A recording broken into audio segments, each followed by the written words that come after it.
we have grown so used to, like, I'm pressing this button and I want it now. Yeah. Or the instant gratification says, no, you don't have to have, there's no wait, there's no delay here. Yeah. If you have a problem, it should be fixed right now.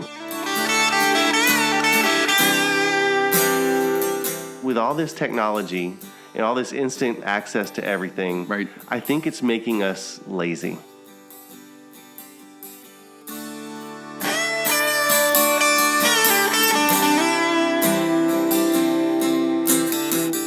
Good morning, Jeff. Good morning, everybody. Welcome back to the Catholic Dads podcast. I think this is going to be 3 weeks in a row that we're back to back, so that's pretty exciting. I know. The summer was a little bit crazy with schedules and stuff, but I think we're back in the school flow and things are a little bit more rigid and yeah, it is what it is. Yeah, it's good. Yeah. It's good. So today I want to talk about some, some of the, I guess it will be kind of the negative, but not on the phone part. Okay. It's of instant gratification. Oh, good one. I feel that our society, we are so used to getting, and the banter is over. Yeah. Oh yeah. we're on a wearing my watch, but we're on a time clock. But yeah. So it's interesting to me about how, think about 10 years ago, probably 10 years ago, when you wanted to rent a movie, you would go to Blockbuster, right? And you would wait in line because it's a Friday night. You want to wait and get your popcorn and get all this stuff, and you had to wait in the line. Well, first, you had to find the movie. Yep. Maybe your movie was all rented out. You'd have the new release wall that would have like the 20 copies, right? Remember that? And they'd all be gone. Yeah. They'd all be gone. It's like, what? How did they just came out? There's nobody here, and there's 20 copies, and they're all gone. Right. Yep, that's right. So you would sit on the couch. Pop your popcorn, watch your movie. But this was only after you had waited, maybe an hour. And that was a big deal. It was a big deal to go to Blockbuster. Oh, yeah. We'd bring the kids. Yep. Oh, yeah. I mean, is 10 years too soon? Or is it further than that? It's probably, no, it's more than that. It's like 20. Yeah.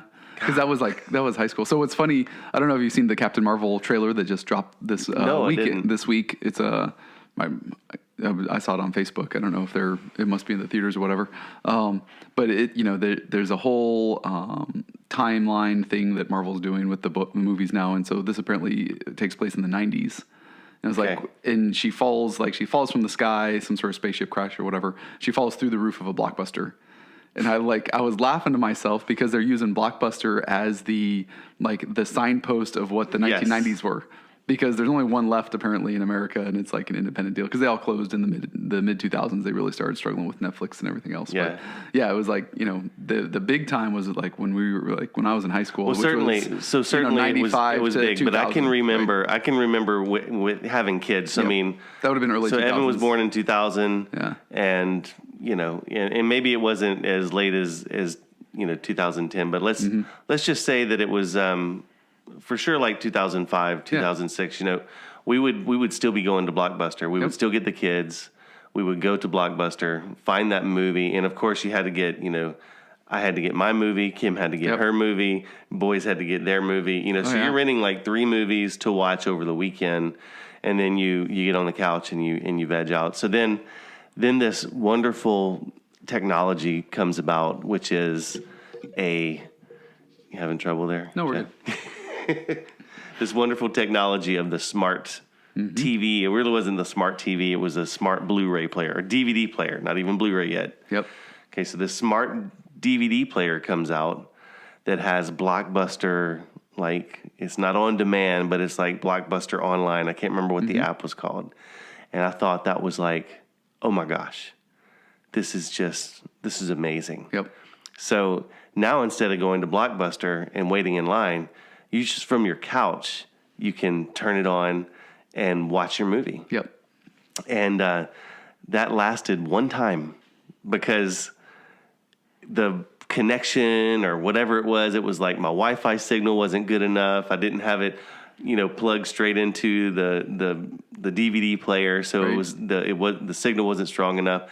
I would have to shut the Blu-ray player down or the DVD player down, turn everything off, turn it back on, like reset the Wi-Fi, right, And then, so like, it would take like 30 minutes. And I would complain to Kim. I'm like, I could have driven to Blockbuster by now and been back with the movie. Yep. You know?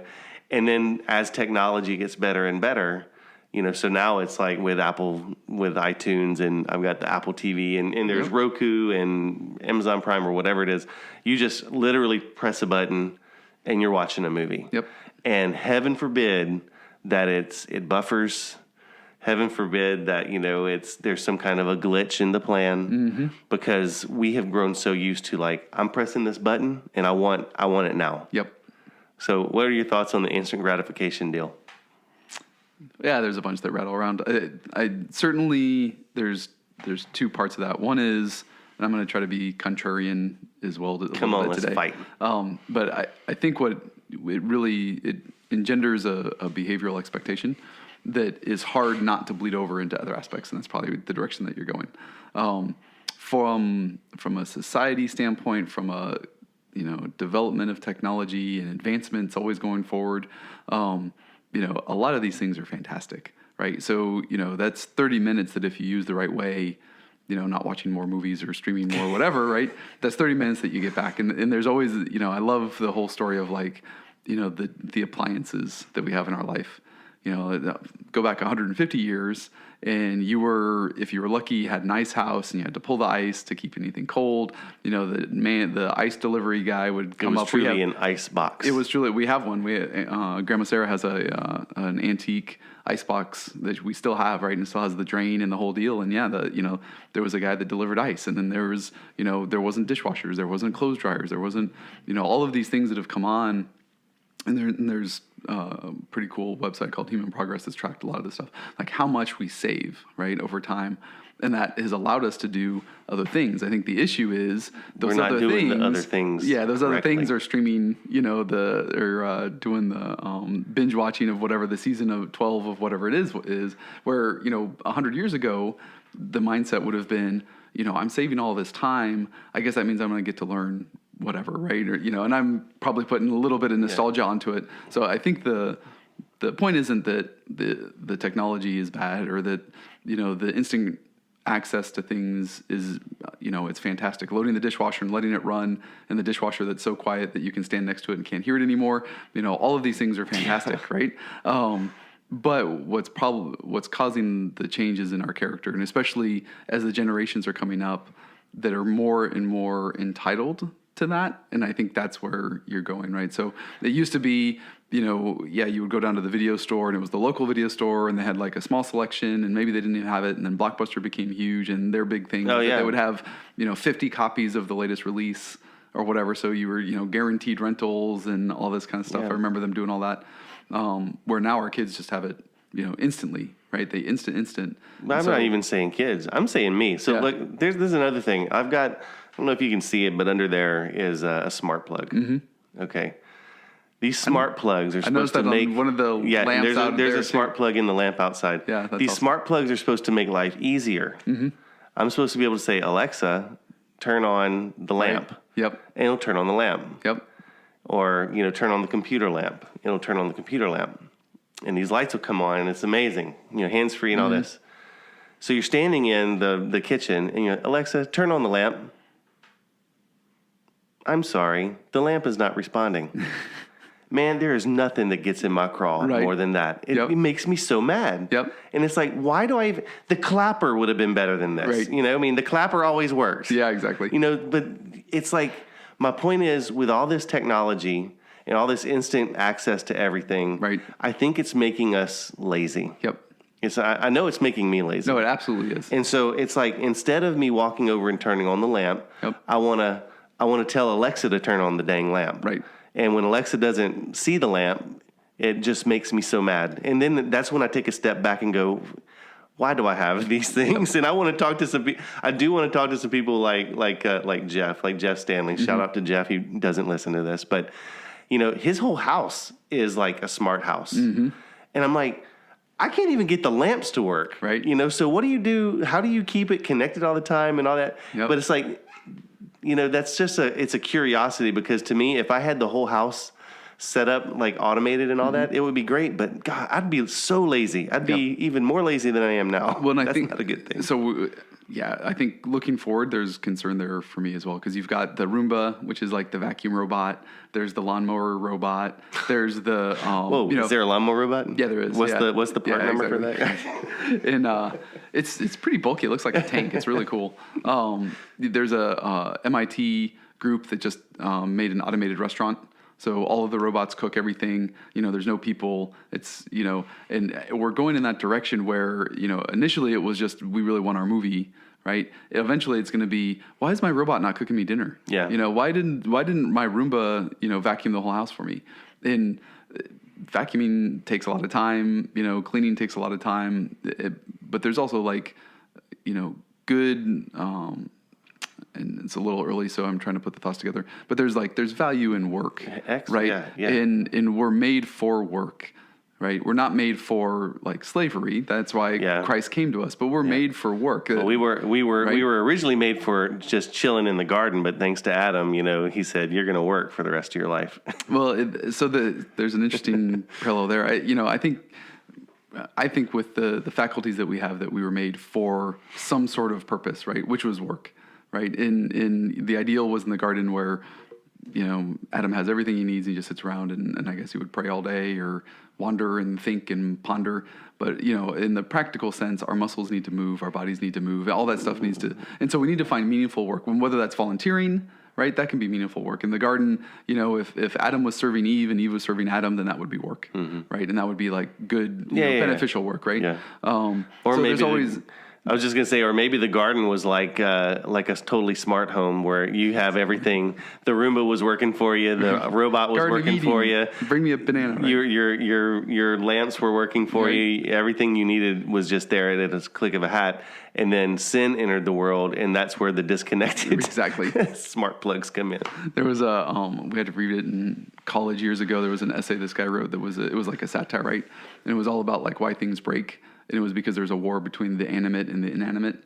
And so if something's big enough, it'll break. If it's something small, it'll lose itself. So that's why you can't find your keys. And so that's why there's always this battle between the living and the non-living. And so now your network is like on the non-living side. So it can't like hide itself, but it can just not work. Yes, exactly. So I think there's that. I think there's also an aspect of like doing for yourself.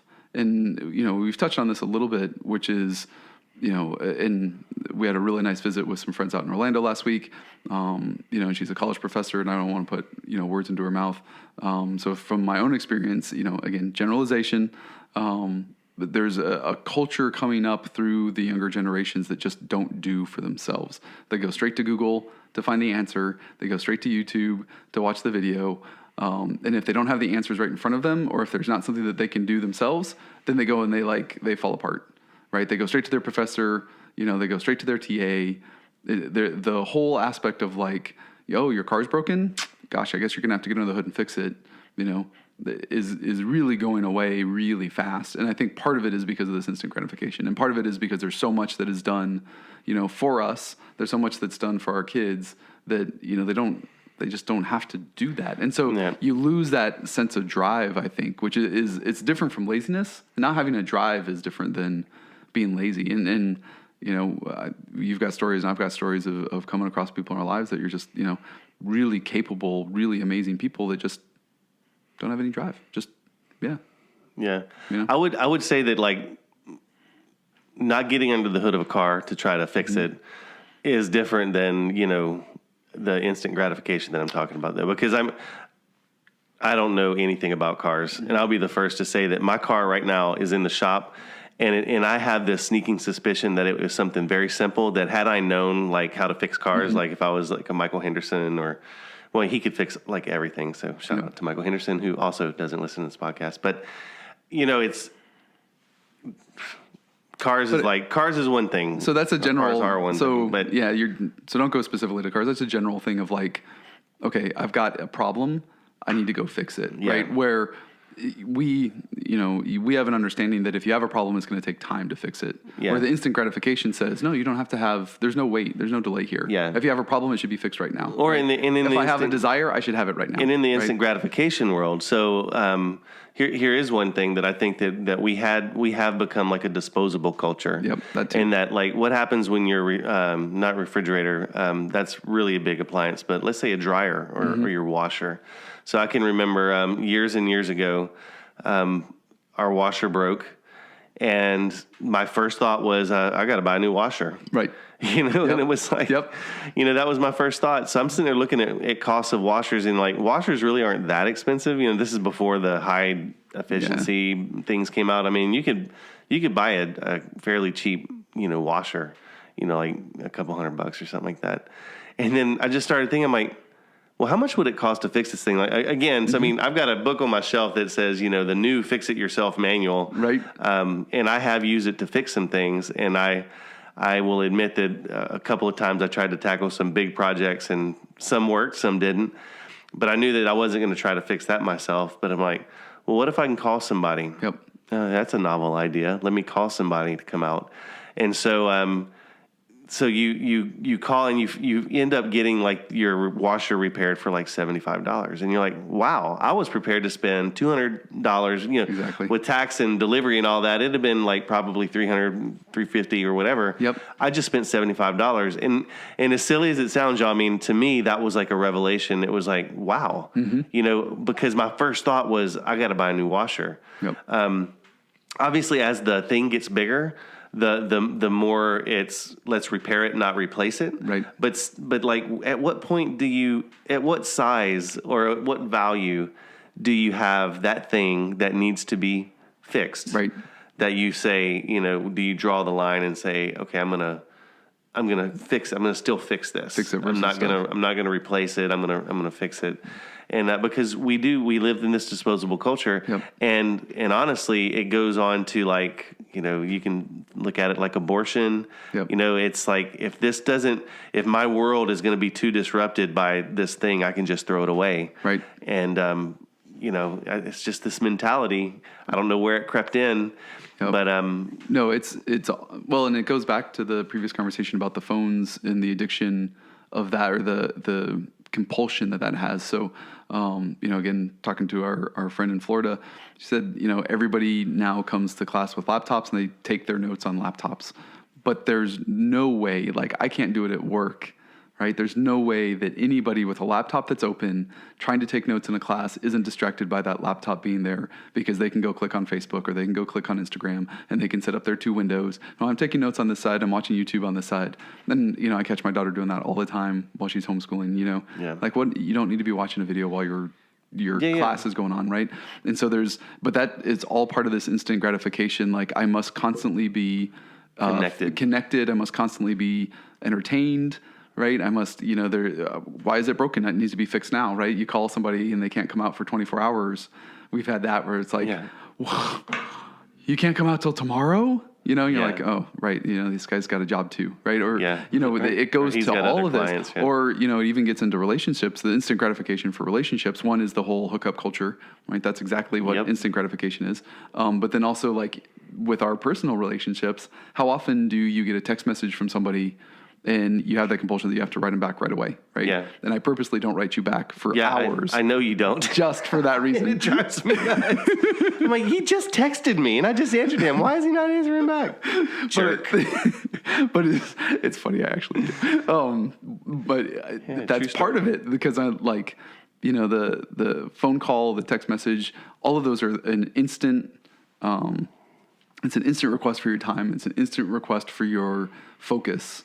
And we do somehow have to manage that, like, habitually, and break I have to instantly check this.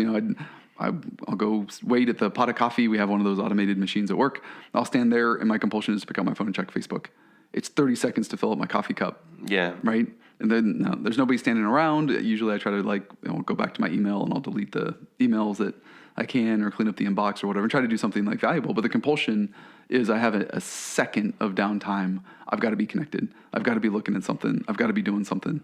And that's a direct result of the instant gratification that we've come to expect. Yeah. Because I think, again, we didn't way back before this technology, I can remember as a kid playing outside all day and all this kind of stuff. And, you have to wait for things. I remember waiting for the video game to come out. I remember waiting for all these things. And there's a moral value. It's an appreciation. That, right?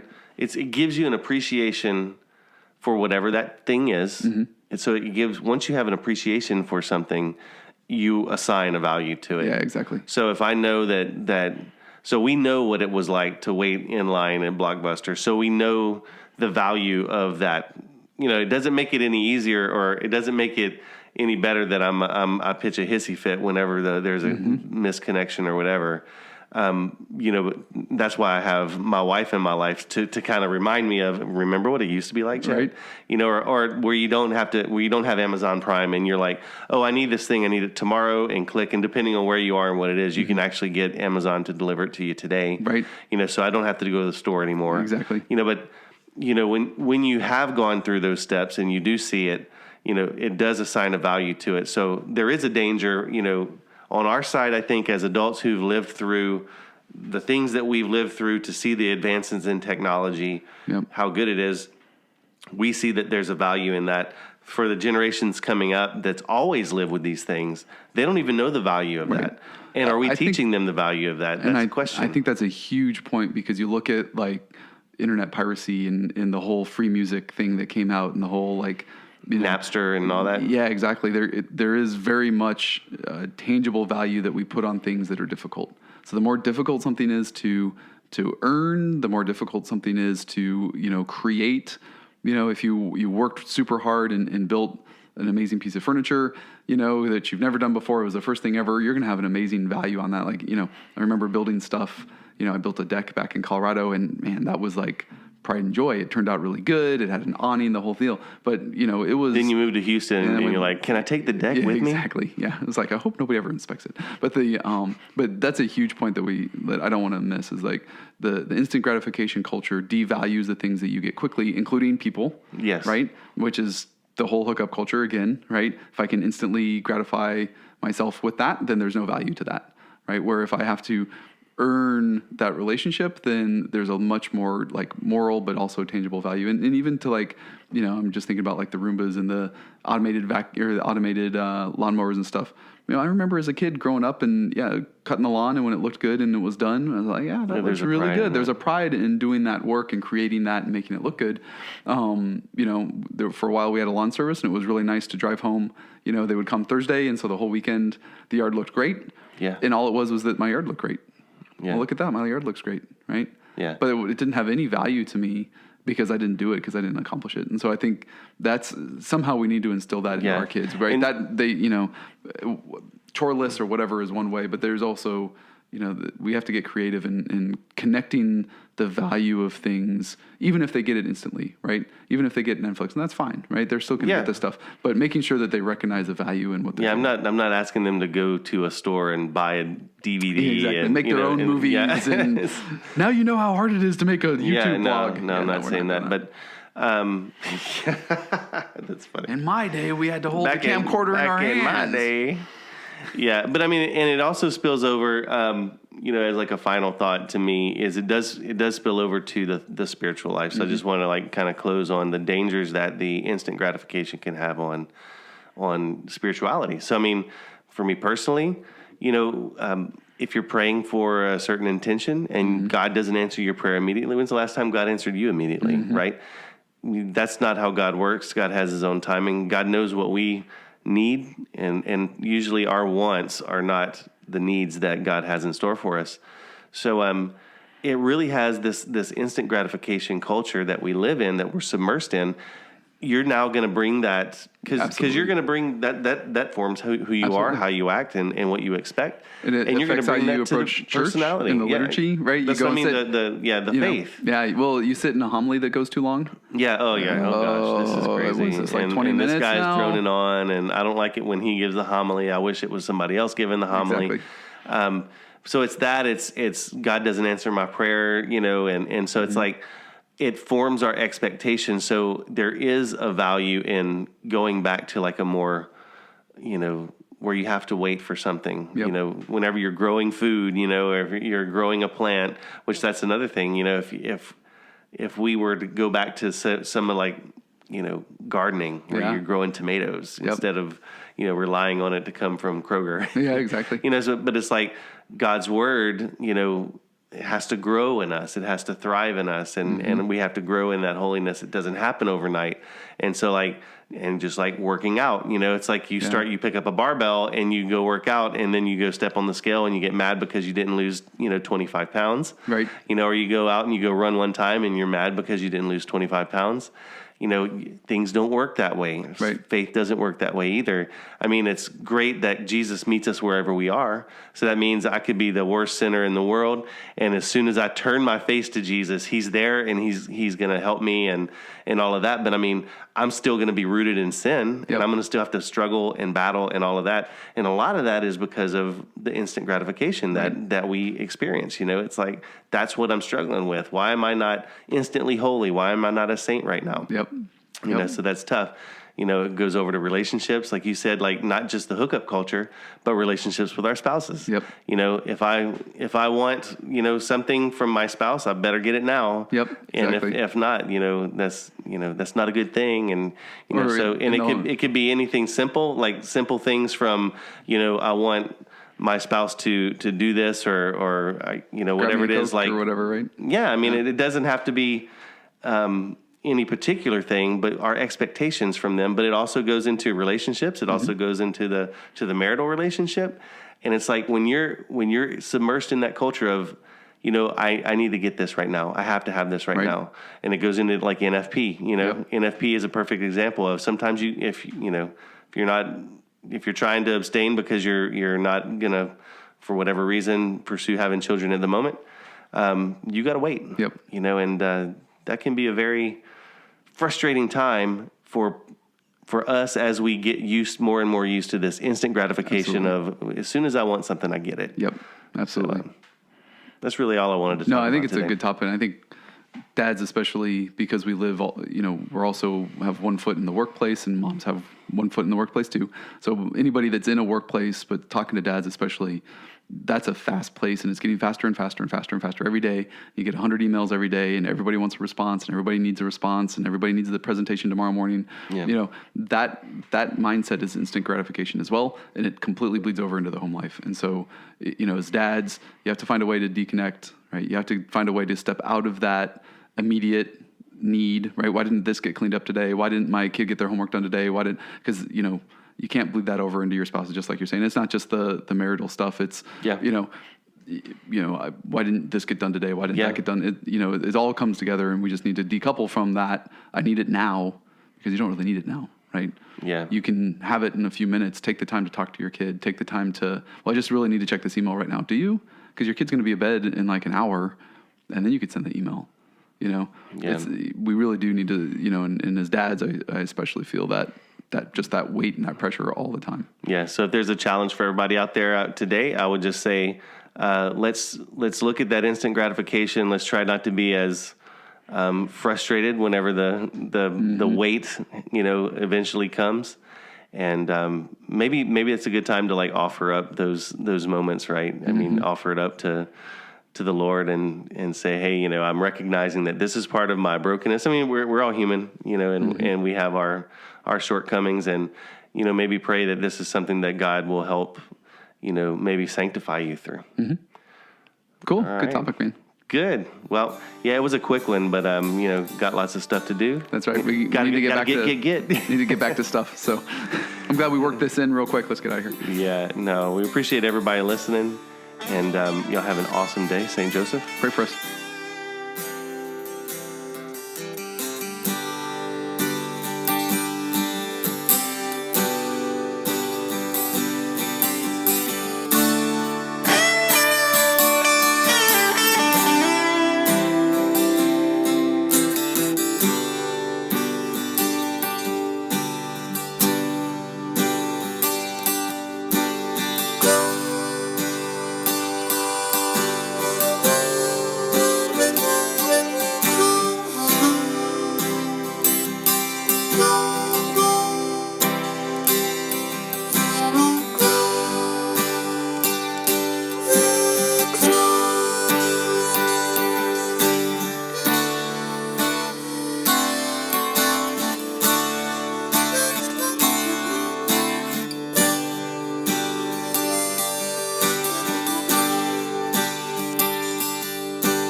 Yeah, no, I think because I wanted to not have the mic like right now. There we go. Yeah. Good enough. Close enough. Does that sound all right? Yeah, you're sounding good. Okay. And then he stops talking. I completely missed the